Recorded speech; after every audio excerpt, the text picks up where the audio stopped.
Hi, my friend, and welcome to Wading Deeper, day 47. So, this morning I woke up thinking about Moses, and I cannot get Moses out of my head. I keep thinking and thinking and thinking about things about him, and I just want to take a few minutes today in our Wading Deeper section to talk about Moses and water. Because as I've been thinking about him all day and thinking about the different seasons of his life and some of the experiences, particularly the experience that we read about yesterday when the Lord asked him to speak to the rock and he struck it twice, thus receiving the consequence of not being able to enter into the promised land, which seems like a really huge consequence to me.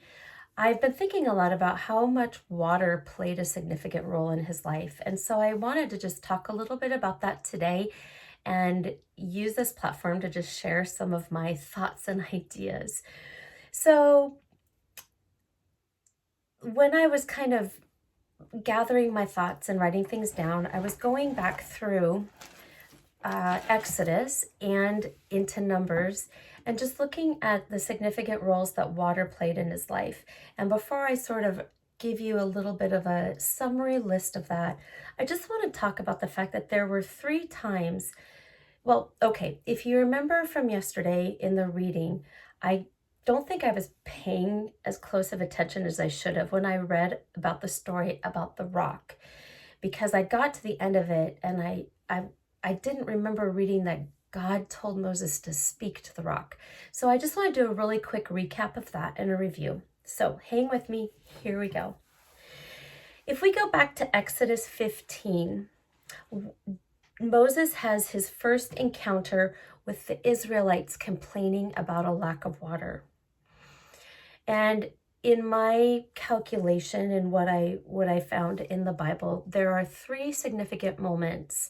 Well, actually there ended up being 4, but 3 that were rather significant for Moses to have to do something for the people to end up having the water that they needed. So they've just crossed the Red Sea, and in Exodus 15:22, if you want to write this down, you can read it along with me. We read about the bitter water at Marah. And I just want to I'm going to read each of these sections and then we're going to talk a little bit about them. So, bitter water at Marah. Then Moses led the people of Israel away from the Red Sea. They have just gone through the Red Sea. They have escaped slavery from the Egyptians, and now he is taking them and he's moving them away. They moved out into the desert of Shur. They traveled in this desert for 3 days without finding any water. Then they came to the oasis of Marah. The water was too bitter to drink. So they called the place Marah, which means bitter. And then the people complained and turned against Moses. "What are we going to drink?" they demanded. So Moses cried out to the Lord for help, and the Lord showed Moses a piece of wood. Moses threw the piece of wood, into the water, and this made the water good to drink. What I want to note is this is Moses's first time needing to help provide water for this huge mass of humanity that he is now essentially, through God's guidance, responsible for and leading through this whole wilderness area to get them up to the promised land. Okay, this is his first experience. So God says, there's a little piece of wood. I'm assuming that the Lord laid it upon Moses' heart to throw it into the water. It doesn't say in our text, but he picks it up, he throws it into the water, and the water that was already there, it was already provided, but it was bitter, becomes good, clean, fresh water for the people to drink. So that's Moses's first experience with needing, that we are told about in the word, that he needed to provide the water for the people. So I want you to think about your life, and I want you to think about something that God has called you to, and the first time you do it, it's relatively simple, it's relatively easy. The basics has already been provided for you. You are just needing to kind of do an act of faith, okay? That's kind of what this is about. And then listen to this. It was there, right when that happened at Marah, the oasis of Marah, that the Lord set before them, the Israelites, the following decree as a standard to test their faithfulness in him. And I marked in my Bible, I write the word key, K-E-Y, with exclamation points next to something that is important. That is like, this is the key. This is it. So this little act with this bitter water was a decree, following decree as a standard to test their faithfulness into him. He says to them, if, okay, we know from life, if there's an if, there's a then coming later. Or then, not than, that would be a T-H-A-N, then, if, then, here's the if. If you will listen carefully to the voice of the Lord your God and do what is right in his sight, obeying his commands and keeping all his decrees, then. All right? So I can say that to myself. Becky, listen. Yeah, you have the opportunity to make any choice in your life. You have the opportunity to make any choice in your life. That is how God set it up on this planet. But, Becky, if you listen carefully to the voice of the Lord your God, and Becky, if you choose to do what is right in his sight, in a world where doing right in his sight is upside down from what the world is saying are the choices that we should be making. And Becky, if you obey, obedience, obedience, obedience, obedience, if you obey his commands, keeping all his decrees, then God says to these guys, I will not make you suffer any of the diseases I sent on the Egyptians, for I am the Lord who heals you.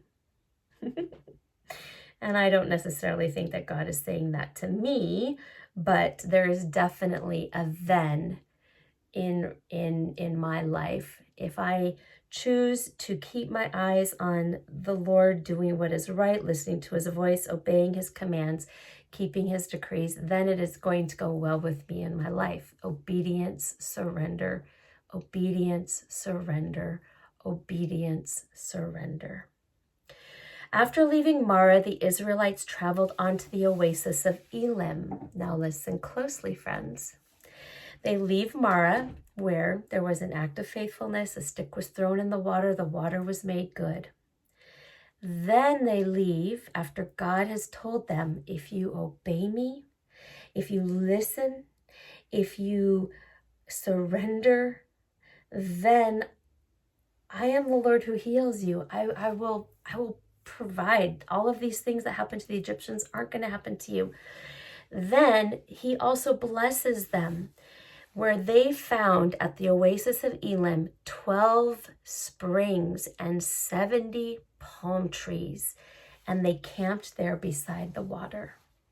I thought that was just a really amazing beginning water experience. So then we turn the pages and we come to chapter 18. Chapter 17. And this is the second water experience. But the second water experience has a completely different look to it. Pay attention. Here we go. At the Lord's command, the whole community of Israel left the wilderness of Sin and moved from place to place. Eventually they camped at Rephidim, but there was no water there for the people to drink. Okay, so now this is in Sinai. Okay, we are at Horeb, where the location is Sinai Wilderness, Mount Sinai. So, you know, we did another wading deeper on where is Mount Sinai anyway. And so this would be that story. Okay, they're down.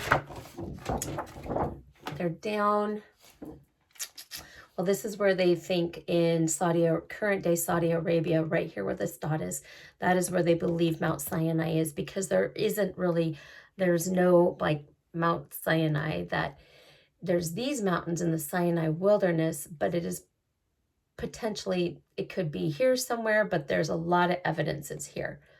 Excuse me. So this is where they're at. Okay, let me read. So once more the people complained. Again, it was a complaint, but you know, when you don't have one of your basic human needs, water, and you're thirsty, I mean, I don't know how else to put it but complaining. I would be asking for water, but it could be very well sounding like a complaint. Give us water to drink, they demanded. I don't know, maybe they should have said please. Because Moses says, quiet. Okay, he's been with them for a little bit now, but he's like, quiet. Why are you complaining against me? And why are you testing the Lord? But tormented by thirst, they continued to argue with Moses. Why did you bring us out of Egypt? Are you trying to kill us, our children and our livestock with thirst? I mean, yeah, that is getting a little pushy. Then Moses cried out to the Lord, what should I do with these people? They're ready to stone me. Now listen closely. The Lord said to Moses, walk out in front of the people, take your staff, the one you used when you struck the water of the Nile, and call some of the elders of Israel to join you. I will stand before you on the rock at Mount Sinai. Strike the rock and water will come gushing out. Then the people will be able to drink. So Moses struck the rock as he was told, and water gushed out as the elders looked on. Moses named the place Massa, which means test, and Meribah, which means arguing. Remember the name Meribah, which means arguing, because the third time we have this water experience with Moses, which we just read about the other day, he will also call this place, or this place will become known as Meribah as well. But the third time, instead of being in the Sinai, he is up in the wilderness of Zin. And that we will see, and I will point it out to you again when we get there, is up here. Let's see if you can see that. It does say right there, trust me, it says wilderness of Zin, and this would have been Sinai or over there. But I'm kind of drawn to this area these days after what I shared with you the other day. Okay, so he calls it Meribah, which means arguing, but it's a completely different, separate location. Okay, the water gushed out, and Moses named the place Massa, which means test, and Meribah, which means arguing, because the people of Israel argued with Moses, and they tested the Lord by saying, is the Lord here with us or not? And they should have known by then that the answer is yes, he is here with you. So, first water experience with the Israelites with drinking water. The water was already provided. He just had to throw the stick in to make the water pure and clean. And then the Lord gives this if-then thing, or then, well, I guess it does say if-then, and then he takes them to an amazing oasis where there's many springs, 12 springs. Interestingly enough, it was the number 12. I did get that right? Because the 12 tribes of Israel, yep, each little tribe could take their own little spring if they wanted to, and 70 palm trees, which equates shade. And I don't know, maybe food, I'm not quite sure. Then the second time, there was no water. God says, strike the rock. So he strikes the rock. Now, let's move to the third time. There is a fourth time. And did I write this down? I don't think I did, but I will talk about it. Okay, now, Numbers 20. This is what we read about yesterday. This is the third time. So now people have all been together for a year. They've been traveling for a year, a little bit over the year. In the first month of the year that we read at the beginning of chapter 20, so that would be within the year that they've been traveling together. And if you can recall and think back on all that Moses has endured with these people and all that he's put up with these people, since then, since the time of the striking of the rock, they have rebelled with the golden calf. Then there was the huge rebellion of Korah and all of those people. I guess I don't have any other better way to say it, but I'm sure that Moses loved these people, but he was probably completely fed up with them as well. And so I have a slight little personal theory about why this goes sideways, but let's read the text. Okay, so Numbers 20, third experience. In the first month of the year, the whole community of Israel arrived in the wilderness of Zin, up north here, like I showed you, right across from Edom. We talked about Edom yesterday. Moab is right here. Canaan is here. The Jordan River is right in here, okay? And here's where they're at. And camped at Kadesh. While they were there, and again, this I've been thinking a lot about this. Miriam died and was buried. So Moses' sister. Now, there was no water for the people to drink at that place. So, because this is their default reaction, they rebelled against Moses and Aaron. The people blamed Moses and said, "If only we had died in the Lord's presence with our brothers. Why have you brought the congregation of the Lord's people into this wilderness to die along with all our livestock? Why did you make us leave Egypt? I mean, it's a year later and they're still, come on, people, let's move on and bring us here to this terrible place. This land has no grain, no figs, no grapes, no pomegranates, and no water to drink." Moses and Aaron turned away from the people and went to the entrance of the tabernacle, where they fell face down on the ground. Then the glorious presence of the Lord appeared to them, and the Lord said to Moses, "You and Aaron must take the staff and assemble the entire community. As the people watch, speak to the rock over there, and it will pour out its water. You will provide enough water from the rock to satisfy the whole community and their livestock." So Moses did as he was told. He took the staff from the place where it was kept before the Lord. He and Aaron summoned the people to come and gather at the rock. "Listen, you rebels," he shouted. "Must we bring you water from this rock?" Okay, now, "Listen, you rebels," he shouted, "must we bring you water from this rock?" To me, that sounds like a whole lot of emotion. "Listen, you rebels" sounds like something you would say to people that you're completely fed up with. Shouting, I don't recall him shouting in every time that God has asked him to bring something to the people. So the fact that the word shouting was used there kind of suggests to me maybe the emotion of anger. He is shouting at them. And "must we bring you water from this rock" sounds like I am at my wit's end, that you are, blah. And I kind of wonder if, I'm not inside Moses' skin, but I'm just wondering if that big, huge burst of anger caused him to misstep. Was the striking of the rock in anger? I mean, whack, whack. Did that just not feel good? I mean, you're ticked off with these people, and so you whack, whack. I don't think, Theo's like, "I'm out of here. No whacking for me."